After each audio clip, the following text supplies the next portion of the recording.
ហើយមុនទូរស័ព្ទមកស៊ូមិនបានមើល01ខឹងខ្លាំងម៉េចបានឯនេះប្រាប់ទៅថាមិនឲ្យគាត់ខឹងម៉េចបាញ់សម្លាប់ទាហានគាត់ហើយបិទច្រកបិទទល់ដែនហើយបិទអារែងទល់ដែនហើយមកឲ្យគាត់ខឹង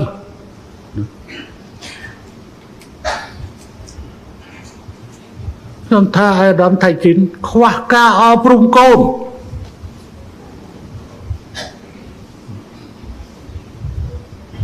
ហើយខ្ញុំត្រូវទៅទម្រាបខ្ញុំទៅតែវាយបោះហើយខ្ញុំអត់មានជំរឿទេការប្រមាថនេះវាធ្ងន់ធ្ងរពេកសម្រាប់ខ្ញុំសូម្បីតែមកដល់ថ្ងៃទី24ហើយទម្លាក់បញ្ហាអនឡាញតិចទៀតខ្ញុំនិយាយរឿងអនឡាញថ្ងៃ24ហើយមកវាយប្រហារកម្ពុជាអំពីបញ្ហាអនឡាញដោយខ្ញុំមិនអត់ឲ្យអ្នកទេហើយអ្នកទេហើយកម្ពុជាក៏មិនអាចធ្វើការជាមួយនាយករដ្ឋមន្ត្រីបែបនេះកើតដែរយើងរងចាំធ្វើការជាមួយនឹងនាយករដ្ឋមន្ត្រីថ្មីកុំថាខ្ញុំជ្រៀតជ្រែកលូកដៃទៅលើបញ្ហាការទម្លាក់រដ្ឋាភិបាលថៃអត់ទេប៉ុន្តែខ្ញុំគ្រាន់តែផ្ដល់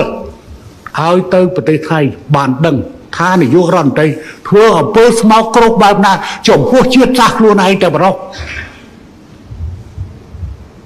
ការប្រមាថចំពោះ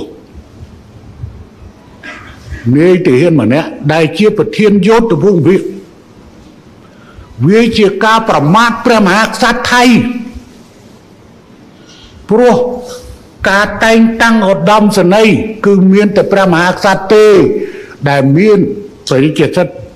ចេញបរិជ្ជកិច្ចតែងតាំងលោកជំទាវត្រូវយល់បើយល់មកដល់ខ្ញុំជួយពន្យល់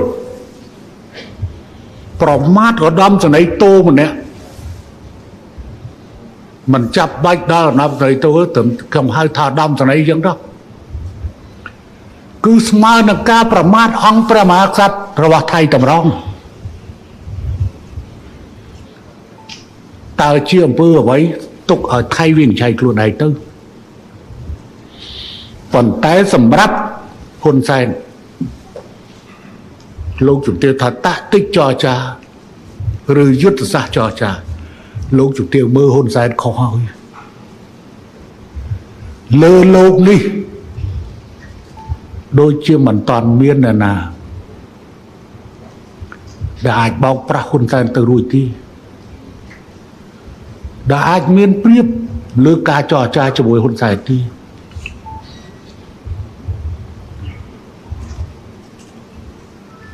សូម្បីតែបកូនណាបីដាប្រងបានទទួលយកការពិតមួយចាប់ប្រាំពីហ្វែអង្គតាដណថ្ងៃ2ធ្នូ1987ព្រះអង្គថាហ៊ុនសែនឆ្លាតព្រះអង្គចង់ឲ្យមានហ៊ុនសែនច្រើន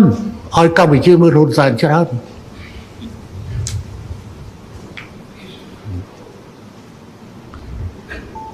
លួងម៉ែ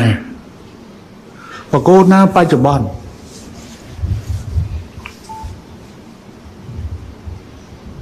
លោកជំទាវមើលខុសហើយការប្រមាថមនុស្សក៏ប្រមាថខុសដែរប្រមាថចំអ្នកដែលមានគុណធម៌នឹងជួយសងគ្រោះឪពុកនិងម្ដាយមីងរបស់អ្នកហើយខ្ញុំនឹងនិយាយអស់ថ្ងៃនេះខ្ញុំមិនទុកមុខឲ្យអ្នកឯងទៀតទេខ្ញុំក៏ជាមនុស្សដែលមានបេះដូងដែរខ្ញុំក៏ចេះទទួលការឈឺចាប់ដែរ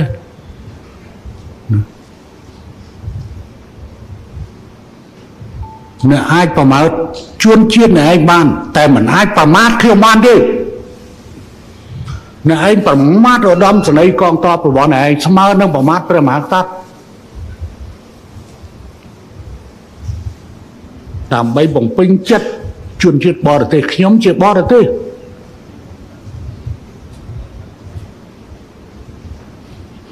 ទោះបីនាងទោះបីលោកជំទាវហៅខ្ញុំជាពូ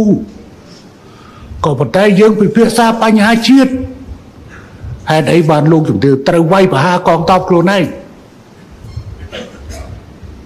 ទោះបីកងទ័ពកំពុងមានអរិយភាពជាមួយកងទ័ពកម្ពុជាក៏ប៉ុន្តែលោកជំទាវអត់ត្រូវមើលងាយកងទ័ពខ្លួនឯងទេ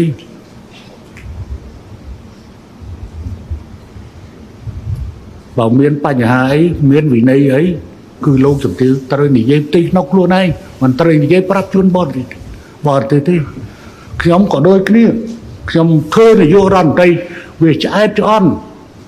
នៅលើលោកីនេះមានតែហ៊ុនសែនទេដែលធ្វើនយោបាយរដ្ឋមន្ត្រីបានយូរជាងគេនោះខ្ញុំគ្មានទម្លាប់ទៅបន្តបង្អាប់មន្ត្រីខ្លួនឯងចំពោះមុខជនជាតិបរទេសទេប៉ុន្តែពេលប្រជុំនៅក្នុងព្រះអង្គប្រជុំអីដាក់យក100ជួនកាលកដាលនៅពេញហ្នឹងជេរចវាយខេតជេរចវាយខេតជេរត្រង់ហ្មងចំពោះមុខប្រជាពលរដ្ឋរបស់ខ្លួន